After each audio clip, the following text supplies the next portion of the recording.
تقریباً 2 دن رہ گئے ہیں کہ جس میں اللہ کا مہینہ ہمارے سامنے آنے والا ہے، اور یہ آپ کے لیے بڑی خوش نصیبی کا مقام ہے کہ اللہ نے اس سال پھر آپ کو اپنا مہمان بنایا۔ ماہ رمضان افسوس کرنے کا مہینہ نہیں ہے، ماہ رمضان غم منانے کا مہینہ نہیں ہے، علاوہ شب قدر وہ ایک الگ مسئلہ ہے۔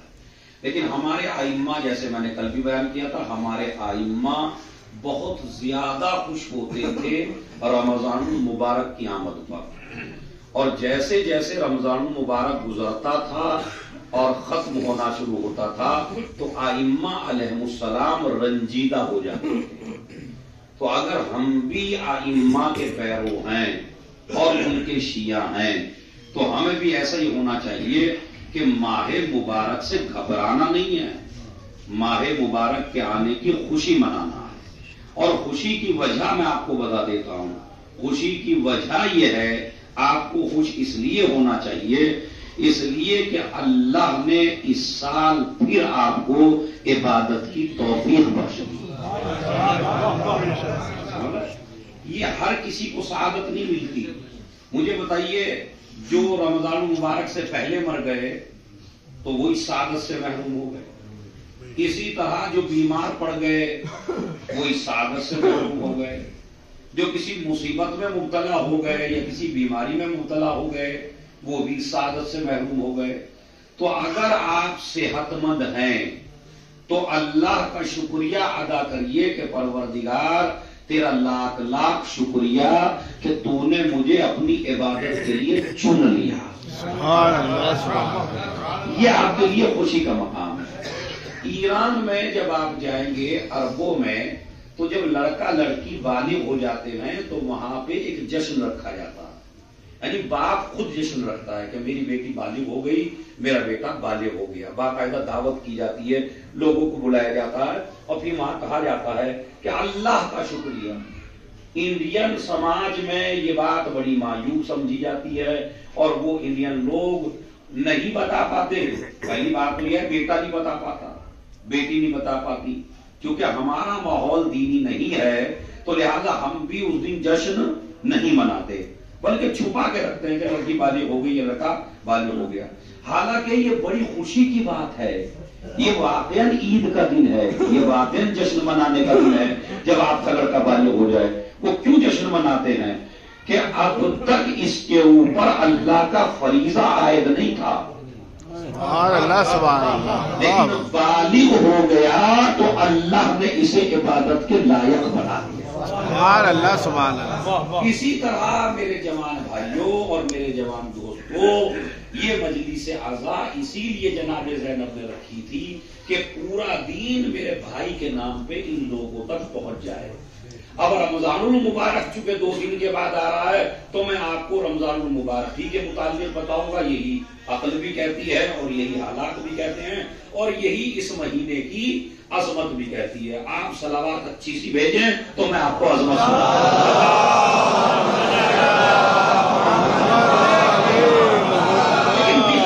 سب سے پہلے میری جوانوں سے گزارش ہے، جوانوں خوشی مناؤ، جشن مناؤ، عید مناؤ کہ اللہ نے تمہیں اس سال پھر چن لیا، کہ وہ اللہ آپ سے چاہتا ہے کہ یہ بندہ میری عبادت کرے۔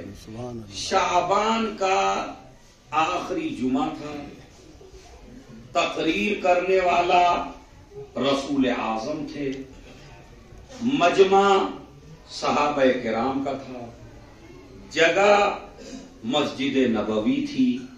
اب مولوی جب رمضان المبارک کے فضائل بیان کرے تو اس کا انداز الگ ہوتا ہے، اور جب رسولوں کا رسول بیان کرے، بلکہ میں آپ کے ماشاءاللہ جذبے کو دیکھ کے جملہ کہنا چاہتا ہوں، جو خطبہ علی کا استاد دے رہا ہو،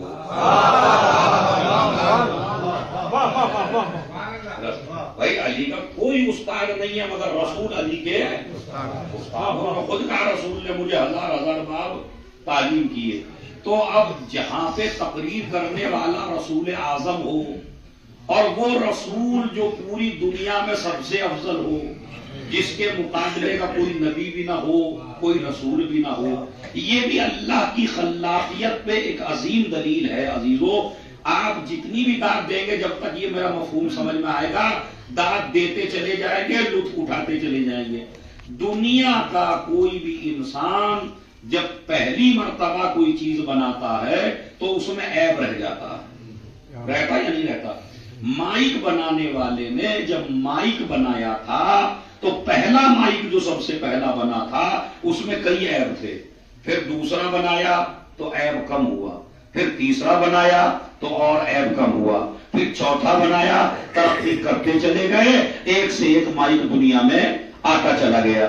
یہ کیمرہ جس نے بنایا پہلی مرتبہ بنایا عیب تھے، سائیکل جس نے بنائی پہلی مرتبہ بنائی عیب تھے، گاڑی جس نے بنائی پہلی مرتبہ بنائی عیب تھے، فریج جس نے بنایا، جتنے فنکشن آج فریج میں ہیں اتنے پہلے فریج میں نہیں تھے، جتنا اچھا موبائل پہلا بنا تھا نہیں اتنا اچھا نہیں تھا، اس میں بھی کئی چیزیں نہیں تھیں، اس لیے کہ ساری چیزیں اپنی جگہ پہ باقی تھی۔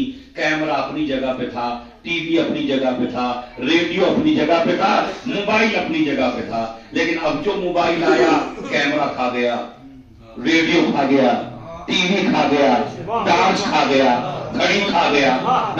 اس کا مطلب یہ ہے جیسے جیسے جملہ سنیے گا، جیسے جیسے آدمی کا تجربہ بڑھتا چلا جاتا ہے ویسے ویسے چیز اچھی ہوتی چلی جاتی ہے۔ وہ ہر کمال پروردگار جسے سب سے پہلے بنایا اسی کو سب سے اچھا بنایا۔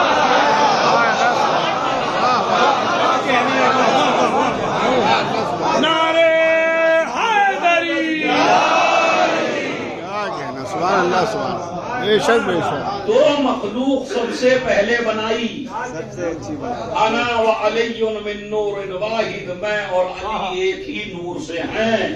تو ایک نور بنایا جس کے دو حصے کیے، ایک علی بنایا ایک رسول بنایا، اور ان دونوں کو ایسا بنایا سب سے پہلے بنایا مگر کوئی عیب نہیں تھا۔ سبحان اللہ سبحان اللہ، کیا کہنا، واہ واہ واہ، اب تو سمجھے خالق میں اور بندوں میں کتنا فرق ہے۔ سبحان اللہ، بندے تجربہ کرتے ہیں تو صحیح بناتے ہیں۔ یہ تمہارا پروردگار ہے، یہ تمہارا معبود ہے، اسی لیے علی ہر کسی کے سامنے پیشانی نہیں جھکاتے۔ جب خدا ایسا ہو تو علی جھکتا ہے۔ بھائی بہت بڑی بات کہی ہے میں نے، بڑا سمجھ لیں، اگر خدا ایسا ہو تو علی پیشانی کا سر رکھتا ہے، تو علی پیشانی رکھتا ہے زمین کے اوپر۔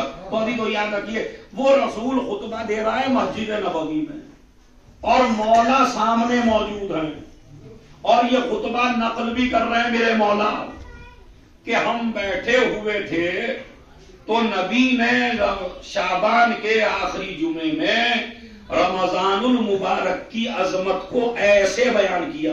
اب دیکھیں نقل کرنے والا کون ہے؟ میرا مولا علی، بیان کرنے والے کون ہیں؟ رسول اعظم۔ اب اس سے معتبر تو آپ کو کوئی آدمی نہیں چاہیے نا، تمہارا مولا جس کے نعرے لگاتے ہو، جس کے قصیدے پڑھتے ہو، جی ٹھوکر لگتی ہے تو باپ کا نام نہیں نکلتا، اسی کا نکلتا، تو وہ مولا نقل کرتا ہے، وہ مولا کہتا ہے میں نے سنا اپنے ان کانوں سے کہ رسول نے فرمایا۔ اب سنیے رسول نے کیا فرمایا، ایھا الناس، اے لوگو، یہ نہیں کہا ہے میرے صحابہ کیونکہ بات نقل کرنی ہے قیامت تک، اے لوگو قد اقبل الیکم شہر اللہ بالبرکت والرحمت والمغفرت۔ میں اس کو تھوڑا سا مقدمہ بیان کر کے اچھی صلوات پڑھے کیونکہ بغیر مقدمے کے بات سمجھ میں نہیں آئی۔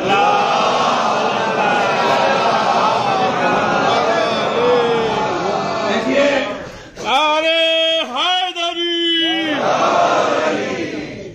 عربی زبان میں اشرا کہتے ہیں 10 کو۔ کیا کہتے ہیں جوانوں؟ ہمیشہ بولتے رہیے آپ، اشرا کہتے نہیں، ہمارے یہاں اشرا ہوگا، اشرا یعنی 10 مجلس، تو اشرا یعنی 10۔ ایک مہینے میں کتنے اشرے ہوتے ہیں؟ 3۔ تو ایک مہینے میں 3 اشرے ہوتے ہیں، یعنی 30 دن ہوتے ہیں، 10 دن کے 3 حصے ہو گئے۔ اب سنیے رمضان المبارک میں کتنے عشرے ہیں؟ 3. نبی کیا فرماتے ہیں؟ اے لوگوں، زمین پہ بیٹھ کے نہیں سنیے گا، آسمان پہ جا کے سنیے گا. اے لوگوں، تمہارے سامنے اللہ کا مہینہ آ رہا ہے، چونکہ اس میں 3 عشرے ہیں تو یہ 3 ہدیے لے کے آ رہا ہے. پہلا عشرہ برکت کا، دوسرا عشرہ رحمت کا، تیسرا عشرہ مغفرت کا.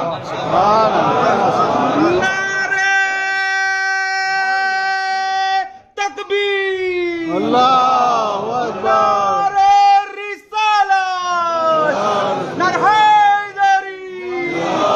سلام دے امام زمانہ، ظہور امام زمانہ، بلند ترین صلوات.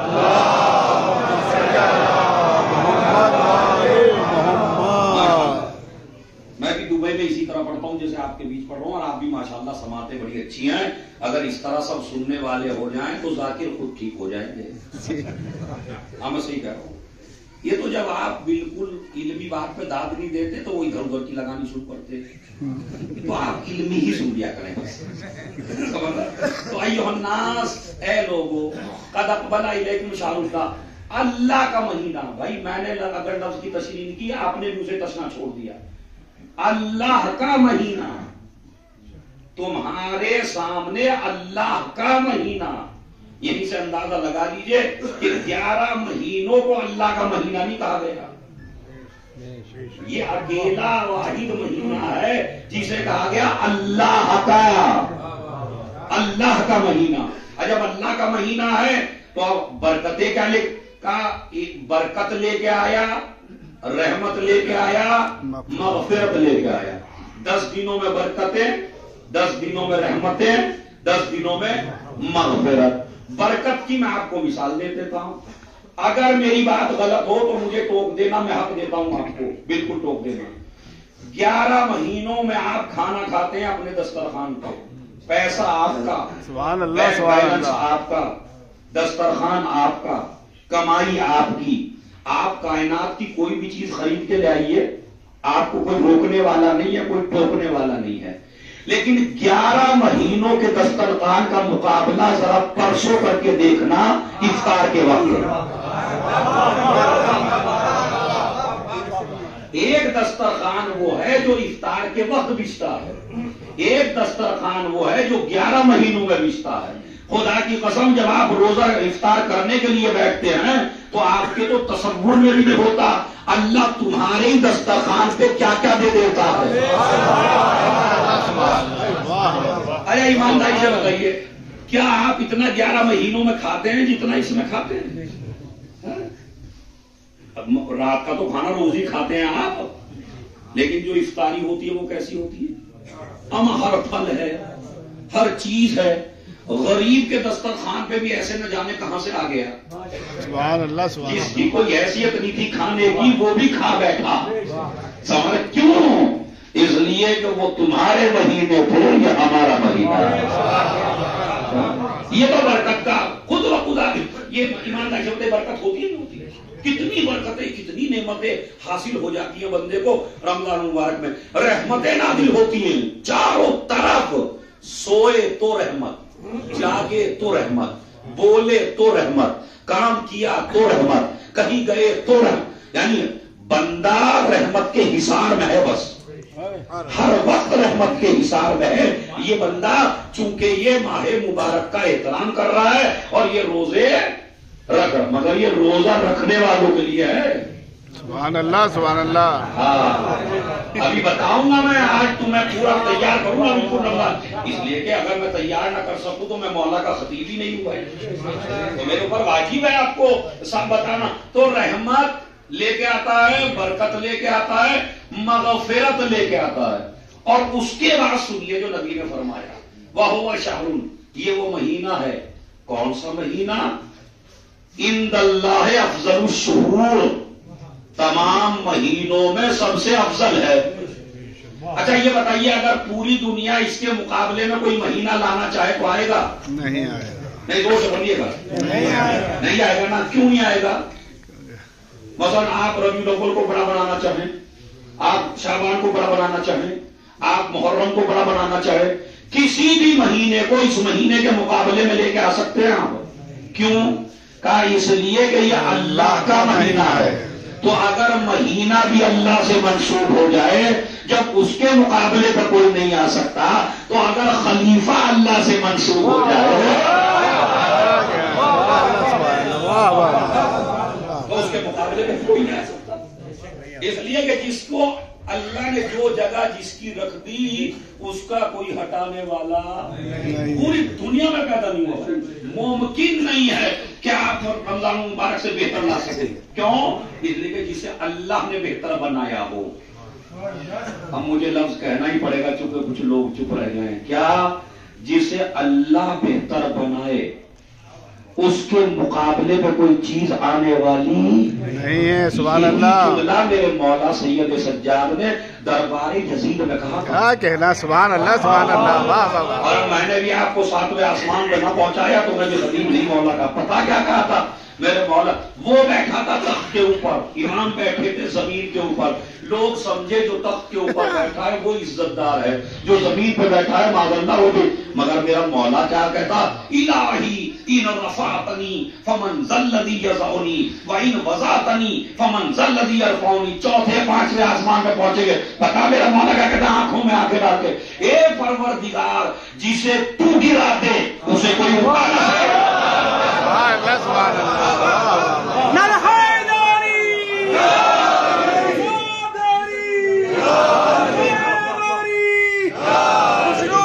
پروردگار بلند ترین صلوات.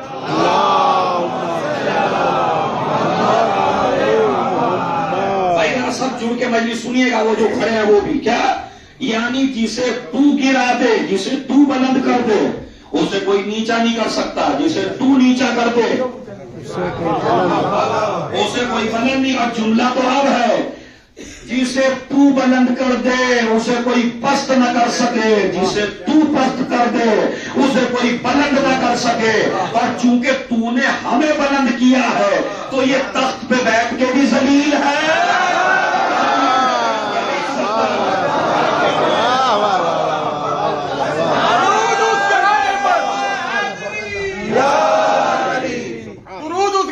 جس پر اللہ درود بھیج رہا ہے، عظمت والا خاندان، خاندان انزیرہ پر بلند تر صلوات.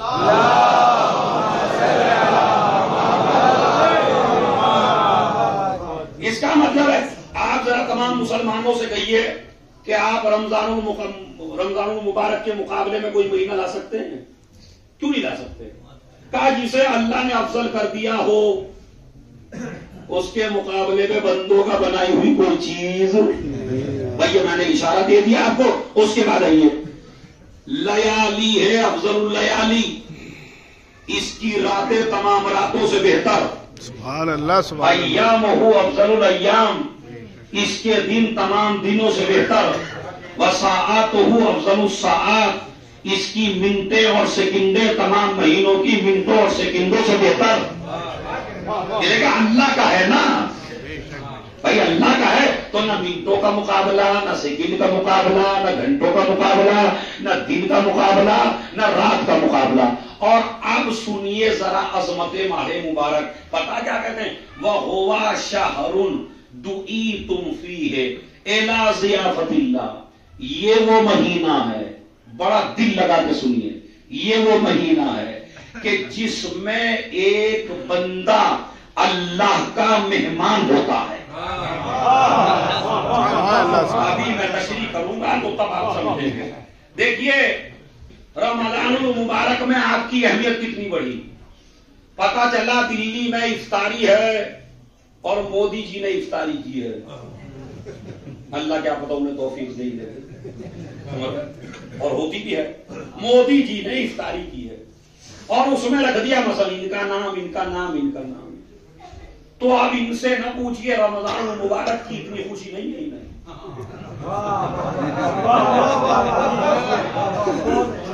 جتنی خوشی ہے بڑے آدمی نے بلایا اور وہ کارڈ جو ہے اندر کو نہیں رکھ رہے، وہ کارڈ باہر کو تاکہ ہر راستے گلی والا پوچھے کہاں جا رہے ہیں. اور بلکہ خود ہی پوچھنا شروع کر دے میاں آپ بھی مدعو ہیں کیا رات میں کہاں کا غلط جگہ. ارے رات ٹی وی پہ دیکھیے گا نیوز بھائی ہماری, ہمیں اتنے بڑے آدمی نے بلایا ہے. ایمانداری سے بتائیے ایک چھوٹے آدمی کو بڑا آدمی اگر اپنے دسترخوان پہ بلا لے تو یہ ہمیشہ دوسروں کے سامنے فخر کرتا پھرتا ہے. وہ بندہ خدا ذرا سوچ کے دے, بڑا جاہل آدمی تجھے دسترخوان پہ بلا لے تو اپنی عزت محسوس کر رہا ہے اور بندوں کا خدا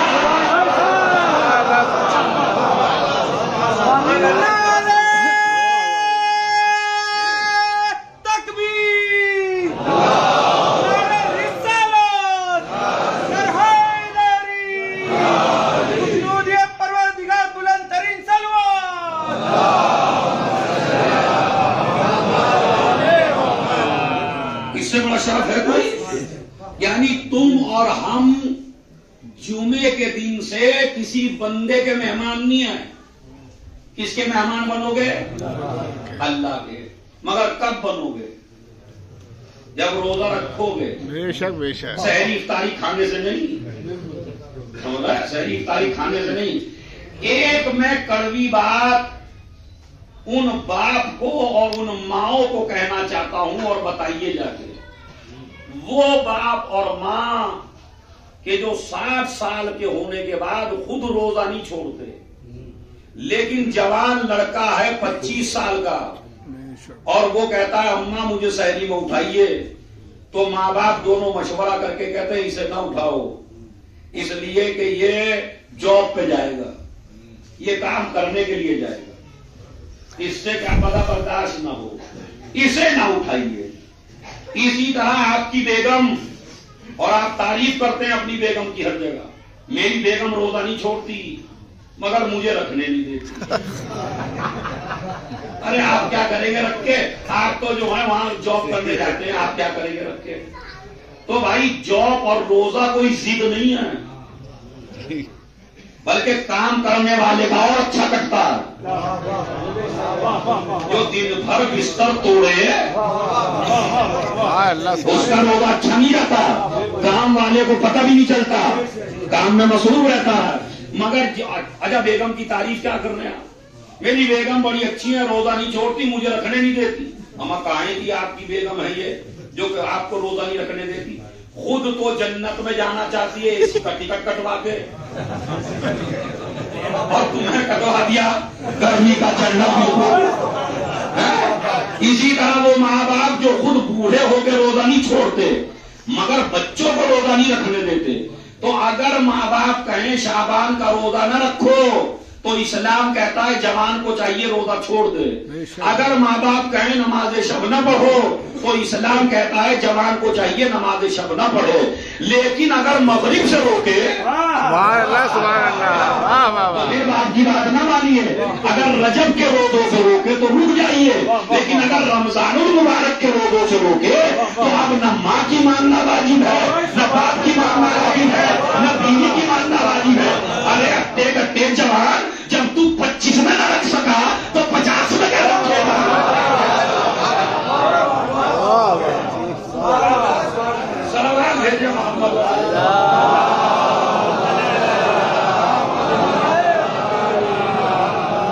خدا کی قسم وہ باپ سن لے جو مجلس میں بیٹھے ہیں, یہ محبت نہیں کر رہے اولاد کے ساتھ کہ بھائی جب اولاد پہ روزہ واجب ہے اور کوئی بیماری بھی نہیں ہے تو یہ تو بہانہ ہوا نا کہ جاب کرتے ہیں, تو کون سا آدمی ہے جو کام نہیں کرتا؟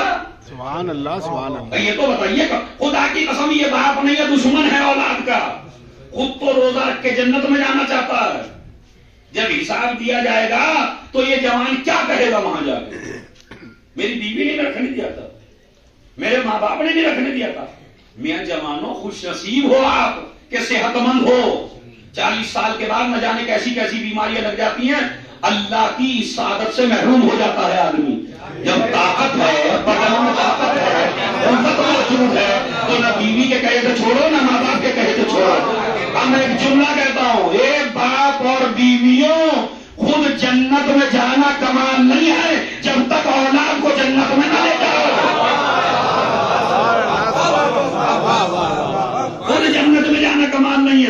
اگر آپ کو یقین نہیں آتا تو مجھے ایک سوال کا جواب دیجئے، ورنہ کربلا آپ نے سمجھی نہیں ہے۔ کون سا باپ ایسا ہے کہ جو خود تو جنت میں جانا چاہے اور اولاد کو جہنم میں ڈال دے؟ یہ جو روزے سے روکنے کا راستہ ہے یہ جاتا کدھر ہے؟ مطلب جب یہ بیچارہ شوق میں تھا 25 سال میں تو آپ نے رکھنے نہ دیا، اس کے بعد 40 کا ہو گیا، ہمت خود ہی ٹوٹنے لگی، تو اس نے تو روزہ نہ جوانی میں رکھا نہ بڑھاپے میں رکھا، اس کا عذاب کس کو جائے گا؟ ہمارے اور آپ کے بزرگ بہت اچھے تھے، واقعی بہت اچھے تھے، وہ کسی یونیورسٹی میں نہیں گئے تھے، مگر وہ اپنے بچوں کو چھوٹی چھوٹی عمر میں روزہ رکھ کے روزہ کشائی کا رواج رکھ کے گئے تھے۔ تو یہ روزہ کشائی نہیں تھی، یہ تشویق تھی کہ میرے لال ابھی تک واجب نہیں ہوا تو تمرین کر لو روزہ رکھنے کی۔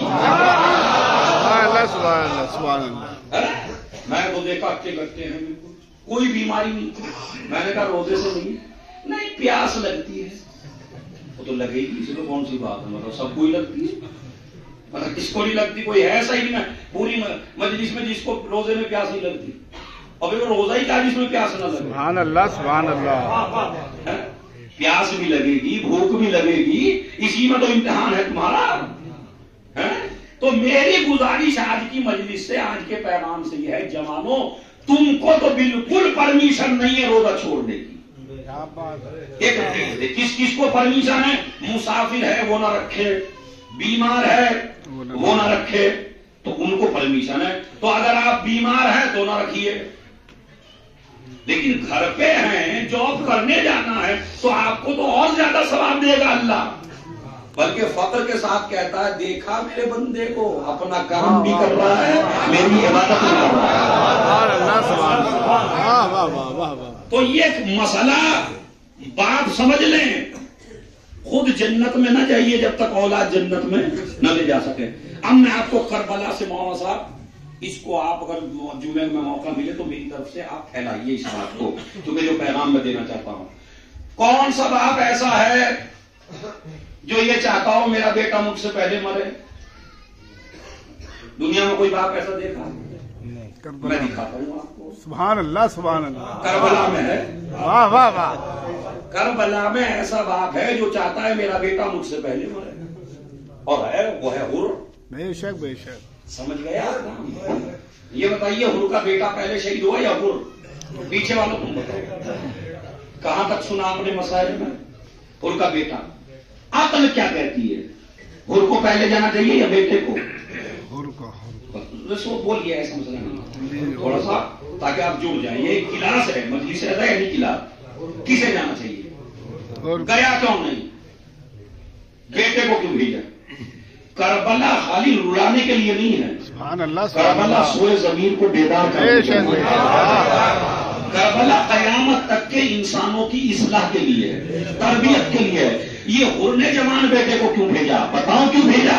کہا مجھے تو معلوم ہے کہ تکلیف زیادہ ہوگی، پہلے مر جاتا تو تکلیف نہ ہوتی، بیٹا پہلے مرے گا تو زیادہ تکلیف ہوگی، لیکن قیامت تک کربلا کی صبح، عاشور کے دن، قیامت تک کے حسین کے چاہنے والے کو ایک پیغام دینا چاہتا ہوں۔ خود جنت میں جانا کمال نہیں ہے جب تک کہ اولاد کو جنت میں نہ جائے۔ سبحان اللہ، واہ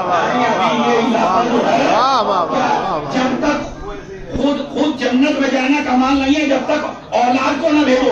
مجمع تھوڑا سناٹے میں سوچ رہا ہے، یہ بات کیا؟ بات یہ ہے کہ اگر میں پہلے مر جاتا تو شک کی حالت میں مرتا، کیا پتا یزید میرا بیٹا یزید کے ہاتھوں نہ بک جائے۔ اگر میں پہلے مرتا تو شک میں مرتا، کیا پتا دولت کے چکر میں میرا بیٹا نہ بک جائے یزید کے ہاتھوں، اس لیے پہلے اسے شہادت دلا رہا ہوں تاکہ یقین ہو جائے میرا بیٹا بھی جنتی ہے، میں بھی جنتی ہوں۔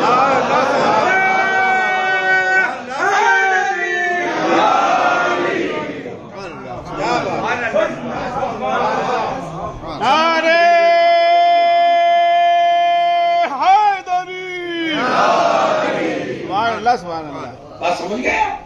تو اس کا مطلب یہ ہے کہ بیوی کی اور ماں باپ کی بات رمضان المبارک میں روزے کے حوالے سے آپ کو نہیں ماننی ہے، بے شک اور وہ ماں باپ محبت نہیں کر رہے ہیں اپنے جوانوں کے ساتھ، بلکہ انہیں غلط سمت میں لے جا رہے ہیں، غلط راستہ دکھا رہے ہیں. یہ محبت نہیں ہے. یہاں کی گرمی سے تو بچا لیا روزہ رکھ کے، لیکن محشر کی گرمی سے کیسے بچاؤ گے؟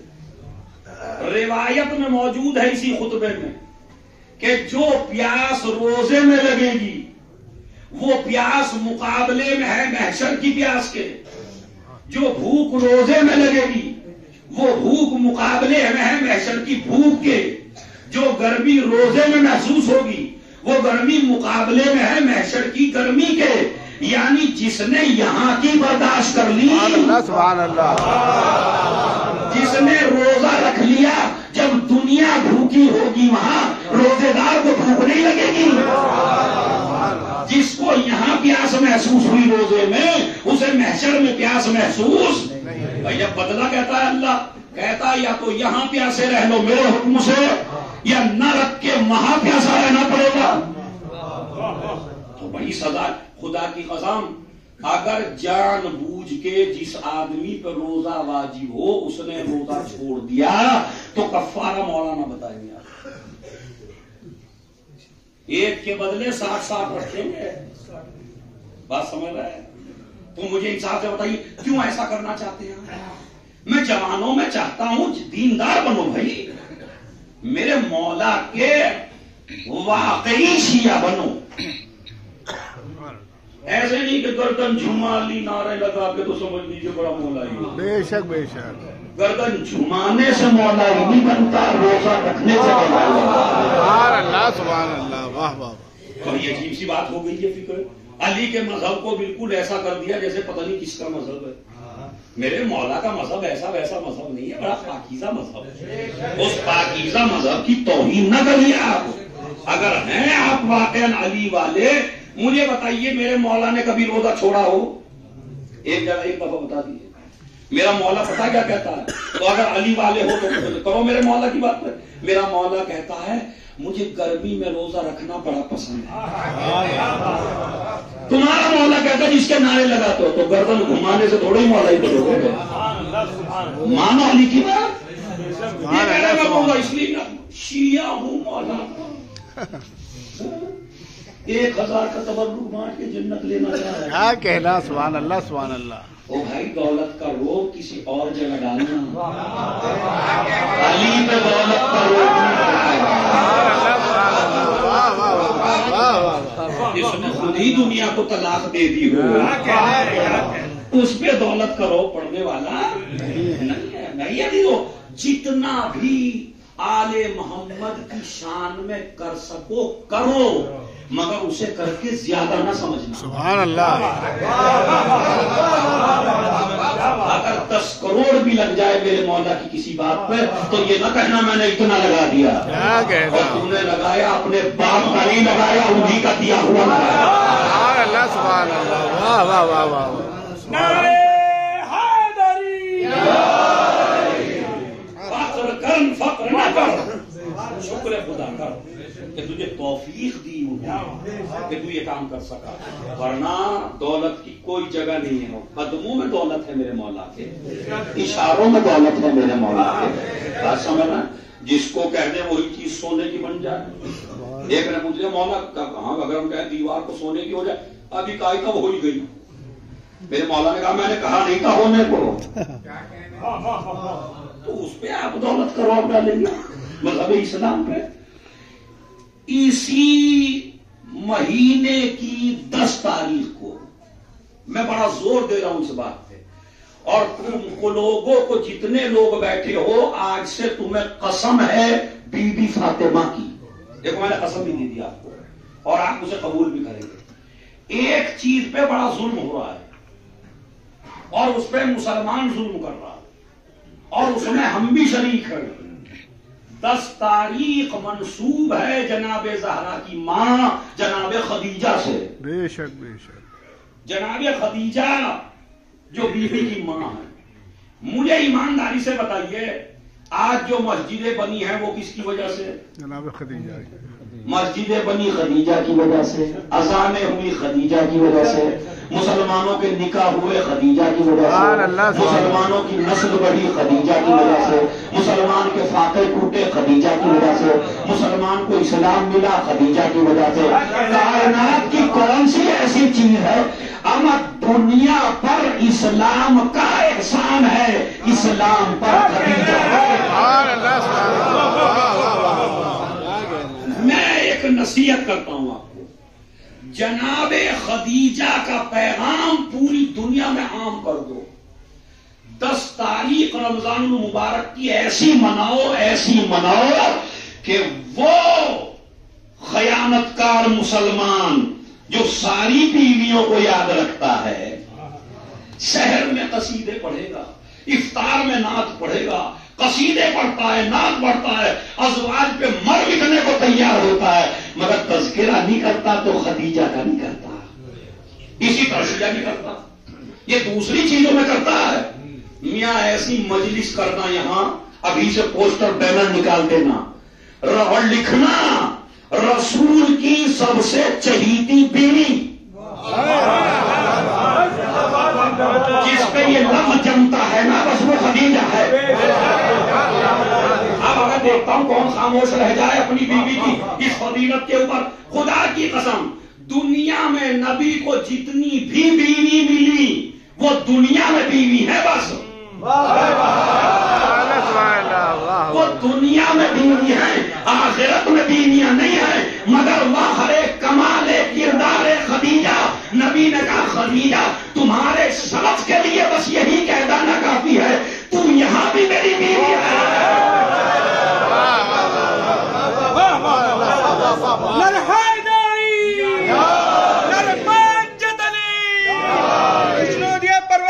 بلند ترین صلوات۔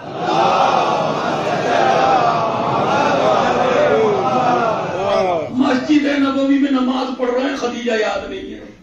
تیرے باپ کا پیسہ نہیں لگا اس مسجد میں، خدیجہ کا پیسہ لگا۔ مکے کے صحن میں نماز پڑھ رہا ہے بڑے فخر کے ساتھ، تیرے باپ کا پیسہ یہاں نہیں لگا، خدیجہ کا پیسہ لگا۔ پورے خدا کی قسم رسول کا اسلام مکے کے کچھ گھروں تک محدود رہ جاتا اگر خدیجہ نہ ہوتی۔ یہ جو قیامت تک پہنچایا یہ خدیجہ کے اقتصاد نے پہنچایا۔ اور یہیں سے میں ایک جملہ کہتا ہوں، بعض لوگ دولت کو برا سمجھتے ہیں، اور تو دولت مند نہیں برا، نہیں دولت مند برا نہیں ہے، دولت کماؤ مگر خدیجہ کی طرح کماؤ۔ سبحان اللہ سبحان اللہ۔ اس سے بڑا فضیلت کیا پڑھوں میں؟ بھائی اگر دولت خدیجہ نہ ہوتی تو اسلام پھیلتا، تو اس کا مطلب ہے اسلام پھیلنے میں بھی دولت کام آئی۔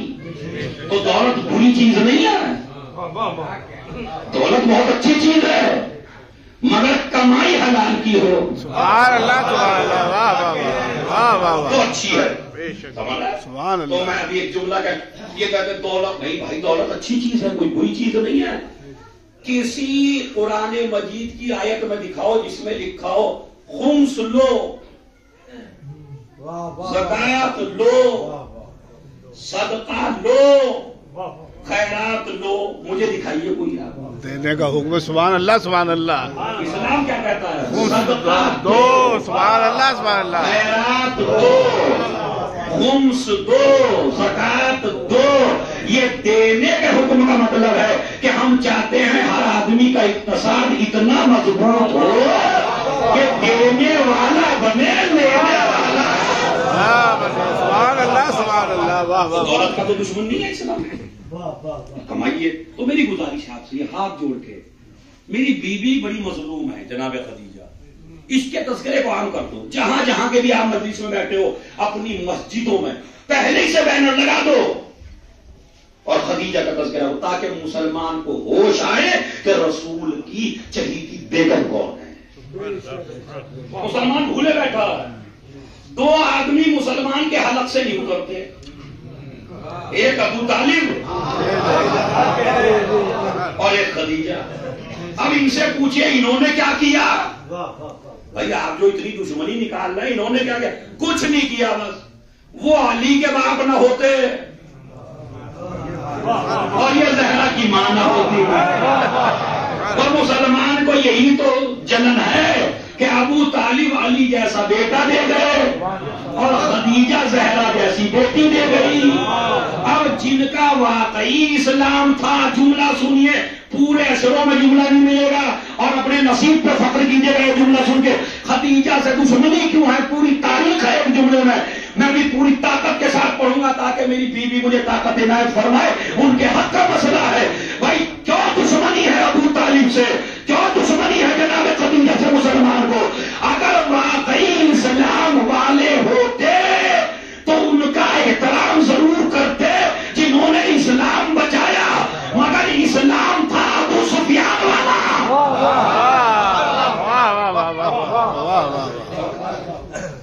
اب جن کے پاس ابو سفیان والا اسلام ہے وہ جب بھلا بی بی خدیجہ سے محبت کیوں کریں گے؟ اس لیے کہ وہ تو اسلام مٹانے کے لیے اسلام لائے تھے. ایسا اسلام نہیں تھا.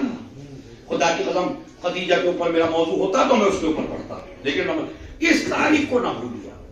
خدا کی قسم نہ بھولیے، نہ بھولیے، نہ بھولیے. سب کچھ دیکھ ملیکۃ العرب تھا لقب. یہ جو تم آج 4-5 کروڑ کما کے سمجھتے ہو، تمہارے پیر زمین پہ نہیں رہتے. سمجھ رہے؟ 80,000 اونٹ تھے. 80,000 کہنے میں بڑا آسان ہے. یعنی 80,000 قیمتی گاڑیاں اس زمانے کی یہ تھیں اور ان کے مقابلے کا کوئی تاجر نہیں تھا پوری دنیا میں. اتنی دولت تھی لیکن جب سب کچھ دے دیا مسلمانوں کو، چونکہ بھائی بیٹا مسلمان ہوا، باپ نے گھر سے نکال دیا. کہاں جائے؟ رسول کے پاس. رسول کہاں سے کھلائیں؟ خدیجہ سے. سبحان اللہ سبحان اللہ. اب خدیجہ بیٹیاں مسلمان ہوئی، بیٹیوں نے بیٹیوں کو نکال دیا. ایک اور بات آپ کو بتاؤں میں، وہ عرب جو بیٹیوں کو زندہ دفن کرتا تھا، بیٹیوں کو زندہ درگور کر دیتے تھے، خدیجہ نے اپنے عامل معین کیے تھے جنگل میں اور صحرا میں کہ تمہارا کام ہے صحرا میں خالی دیکھنا کہ کون سا عرب اپنی بیٹی کو زندہ دفن کر رہا ہے، اس کی جھولی میں پیسہ ڈال دینا اور اس بچی کو اپنے ساتھ لے آنا. تو وہ ان کے عامل جاتے تھے، جانے کے بعد ان بچیوں کو لیتے تھے، ان بچیوں کو جمع کرتے تھے. سب سے پہلے جس نے یتیموں کے لیے ہاسٹل بنایا اسے خدیجہ.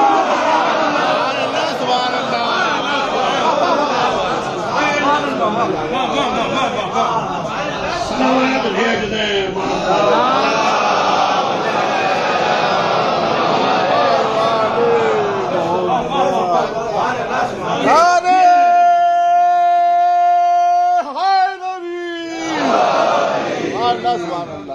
یہ ہسٹری ہے پوری. خدیجہ نے کیا کیا وہ تو رمضان مبارک میں آئے گا. مگر سنیے آپ یہ مسئلہ کہ کیوں مسلمان بھولا بیٹھا ہے اور شیعہ بھی بھولا بیٹھا ہے. یہ اپنے باپ کے 40ویں میں لگا دے گا 1 لاکھ، مگر خدیجہ کی مجلس میں نہیں لگائے گا. حالانکہ ادھر چھوڑ ادھر لگا. سبحان اللہ سبحان اللہ. پتا کتنی دیر جب کچھ نہ بچا تو کہنے لگی بیٹھ کے، اما اللہ نے اتنی بڑی دولت خدیجہ کو دے دی تھی جس کے بعد اس دولت کی کیا اہمیت تھی. کیسے بتاؤ؟ کہنے لگی بی بی سے، اے فاطمہ ارے سب کچھ تو راہ اسلام میں قربان ہو گیا اور ایک ہار بھی نہ بچا جو تم کو دے دیتی. ایک ہار بھی میرے پاس نہ بچا جو تم کو. بھائی دل سے سنیے، جو بیٹھا ہے میں تھوڑا چپ ہو کے بات کہتا ہوں بڑی آسانی کے ساتھ، بولنا آپ کو ہے. پر کتنی بڑی دولت دی تھی فاطمہ کی شکل میں اللہ نے. پتا کیا؟ ماں کے چہرے پہ ذرہ برابر تھوڑے سے احساس کو دیکھا کہ ساری دولت اسلام پہ چلی گئی، میری بیٹی کے لیے کچھ نہیں بچا. کہنے لگی اماں کانے کی فکر کر رہی ہو؟ کیا بابا نے نہیں کہا کہ عورت کا بہترین زیور اس کا کردار ہے؟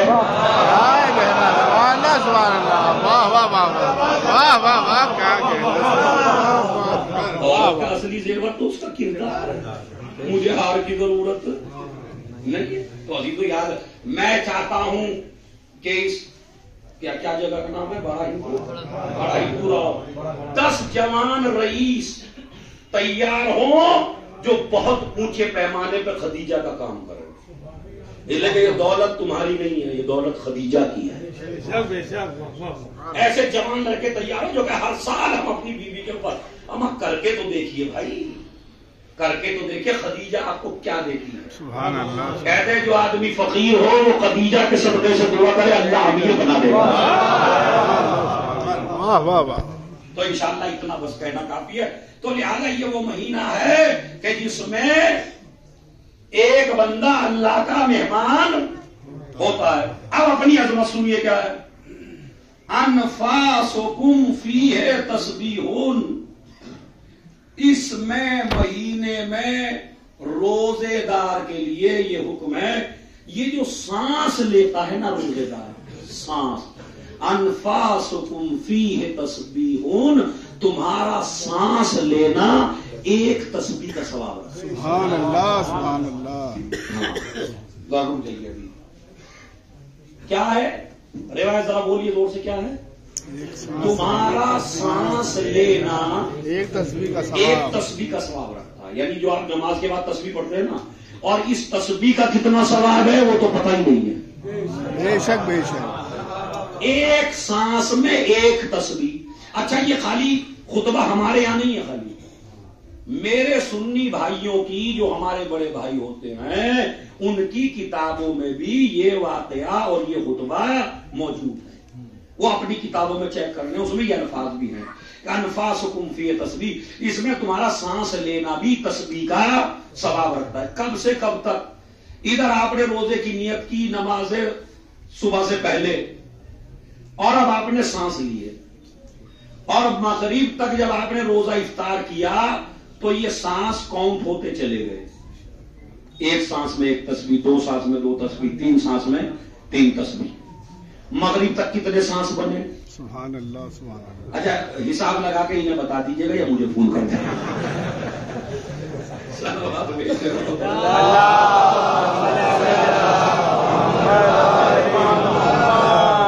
یہ مجھے ہی بتا میری حالت کیا ہے، کیونکہ وہ نقطے والی مجلس بڑی آسان ہوتی ہے جس میں مجموعہ اچھالا جاتا ہے. واقعی وہ میرے پاس بھی آتا ہے، اگر کہو تو میں دکھا دوں. میرے پاس بھی آتا ہے، بہت ان سے بہت بڑھیا فن آتا ہے.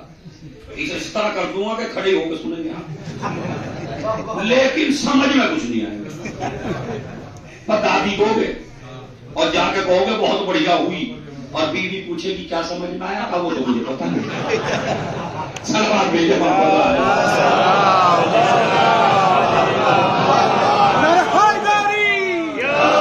جنت البقیع کی تعمیر کے لیے ایک بلند ترین صلوات.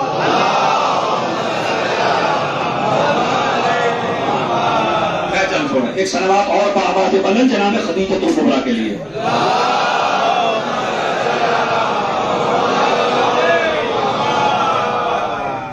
لمبا پڑ گیا، لیکن اب جب آپ لمبے ہو کے سن ہی رہے ہیں بھائی تو تھوڑا میں 15 منٹ اور لے سکتا ہوں.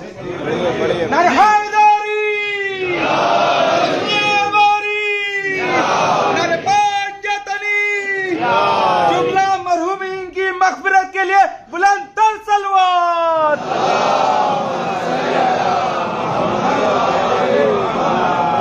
سنیے ان کو آپ شمار کریے تو ایسا نہیں کاؤنٹ ہو سکتے، کیونکہ ایسے ایسی حساب ہیں کرنے والے، وہ کمپیوٹر سے یا موبائل سے حساب لگا سکتے ہیں کہ نارمل آدمی کتنے وقت میں کتنے سانس، ایک سانس میں ایک تسبیح. اچھا یہ جو ایک سانس ہوتا ہے اس کے بھی 2 مرحلے ہیں.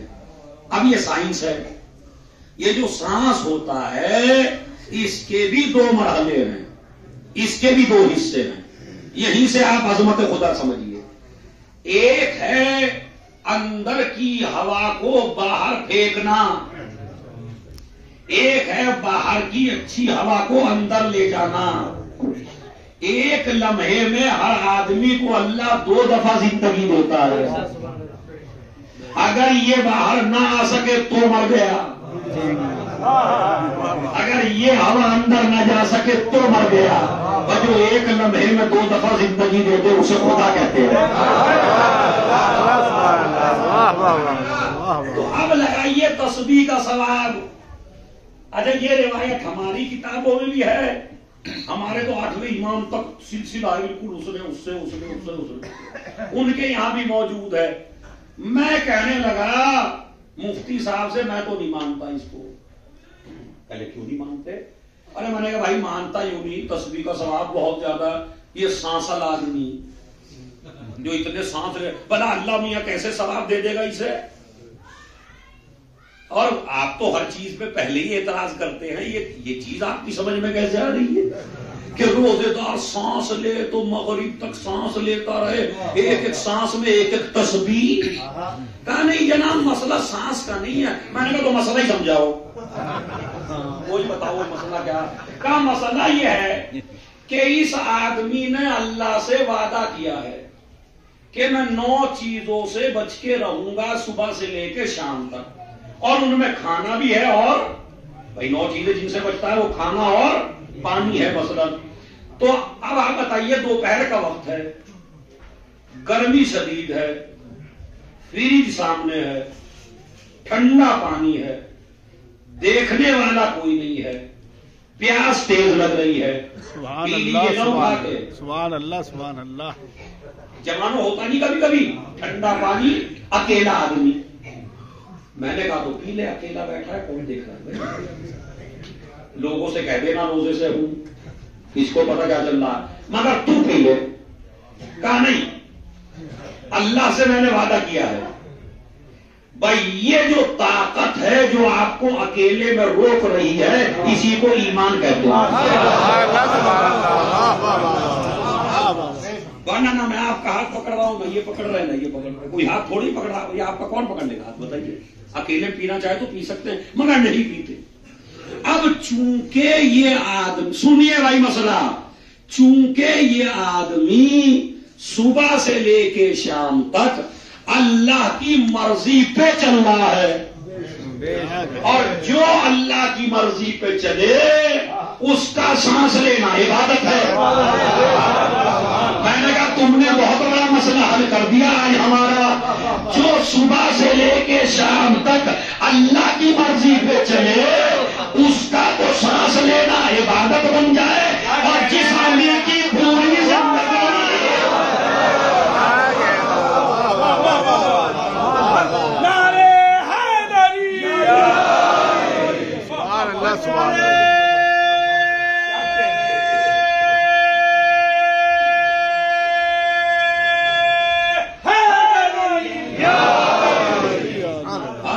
بھائی آپ صبح سے لے کے شام تک اللہ کے حکم پہ چلیں تو آپ کے سانس تسبیح بن جائیں، اور جس کا ایک ایک قدم اللہ کی مرضی پہ چلتا ہو اگر اس کی تلوار ثقلین کی عبادت پہ بھاری ہوتا ہے.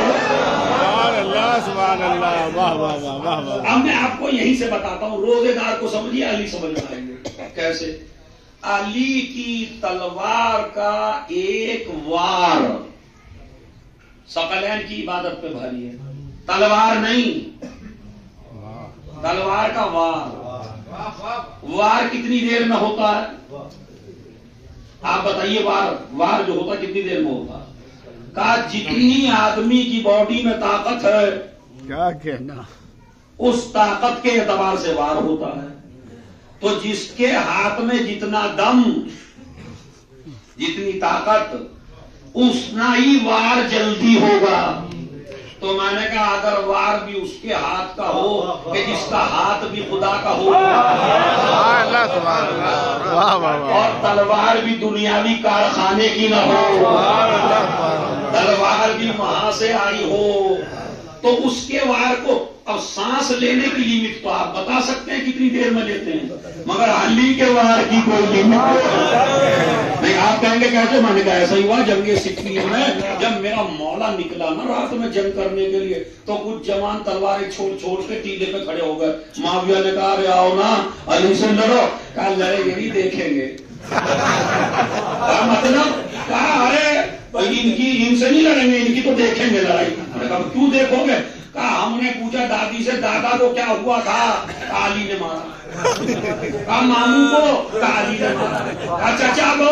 علی نے مارا. کہا پاپا کو؟ علی نے مارا. سارے پاپا، سارے چچا، سارے تایا، سارے خانو، ساری ننیال، ساری ددیال جس کی تلوار چاٹ گئی.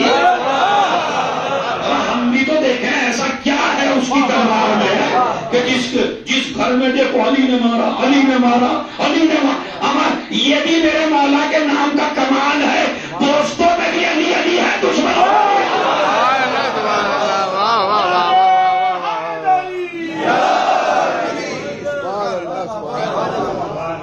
دوستوں میں بھی علی علی ہے، دشمنوں میں بھی علی علی ہے.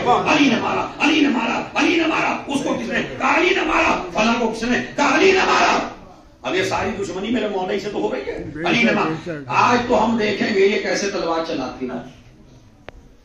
اب وہ دیکھنے لگے ایسے آنکھیں پھاڑ پھاڑ کے. میرے مولا کے سامنے ایک آیا تلوار چل رہی، نہ تو چلتے ہوئے دکھی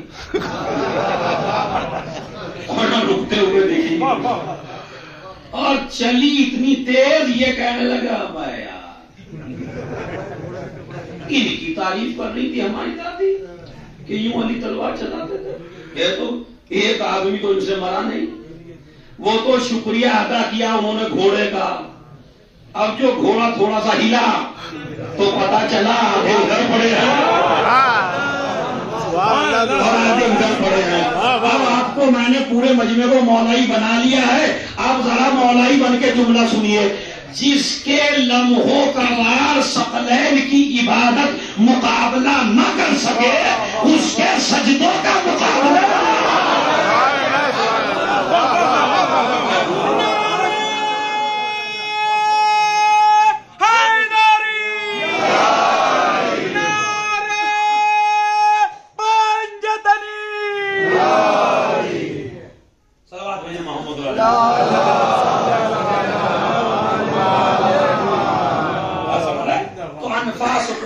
تسبیح، اس میں تمہارے سانسوں کو تسبیح کا ثواب ملتا.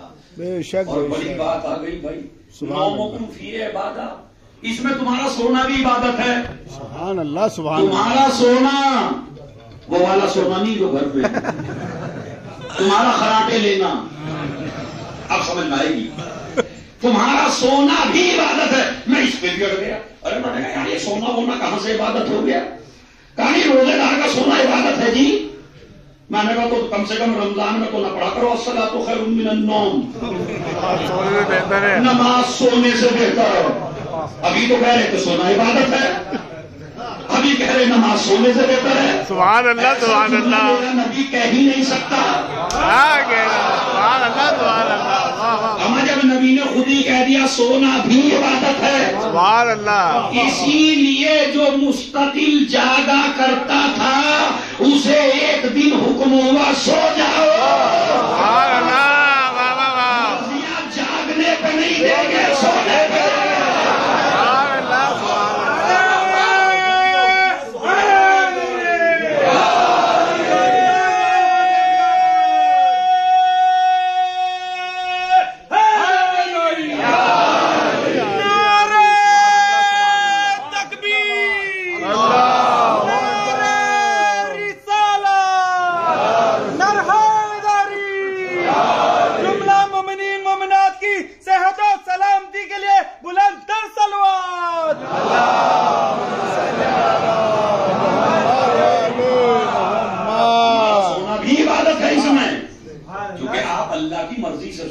سبحان اللہ سبحان اللہ. اس کا سونا.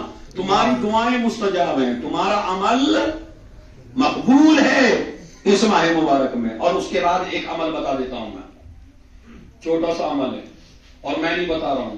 آپ کا چوتھا ہادی امام زین العابدین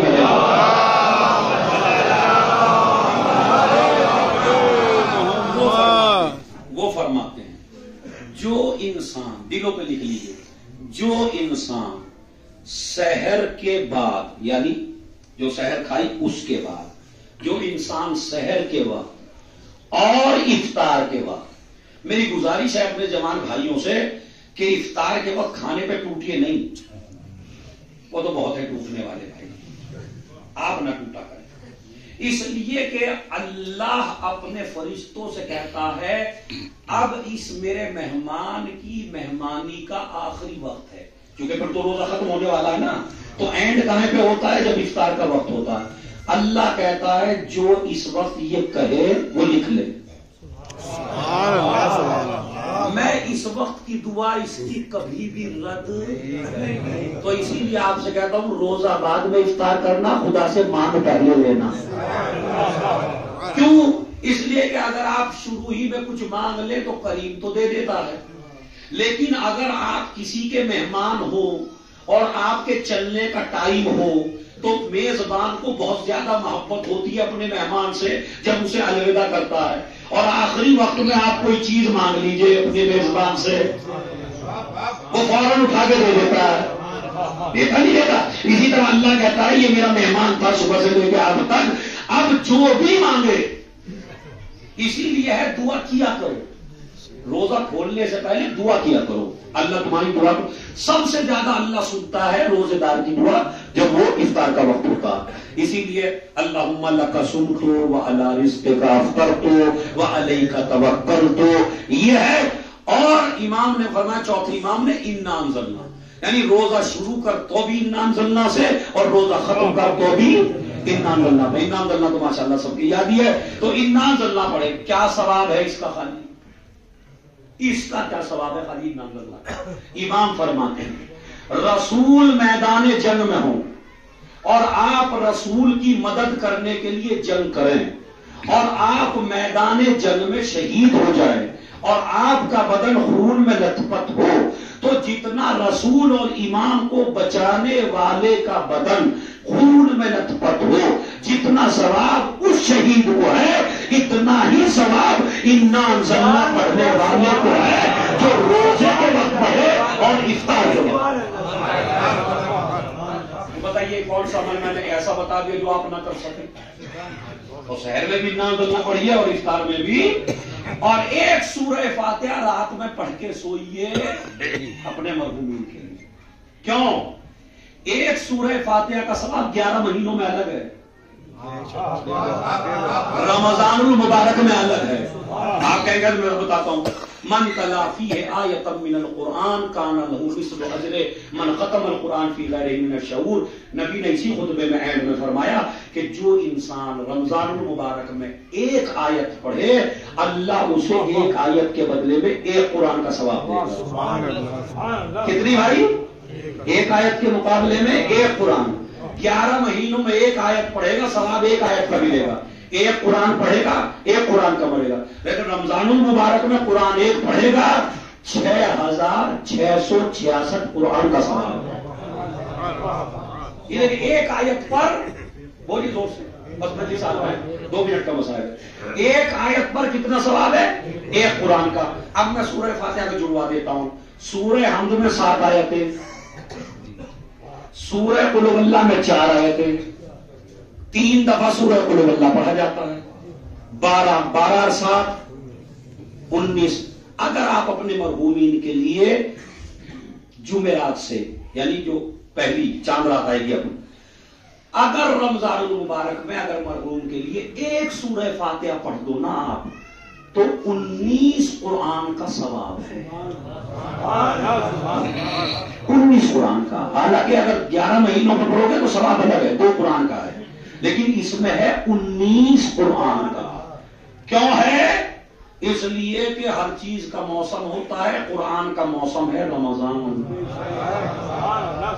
ابھی آم ذرا خریدنے جائیں گے کتنے کا ملے گا؟ 500 روپے کلو، ذائقہ بھی خراب.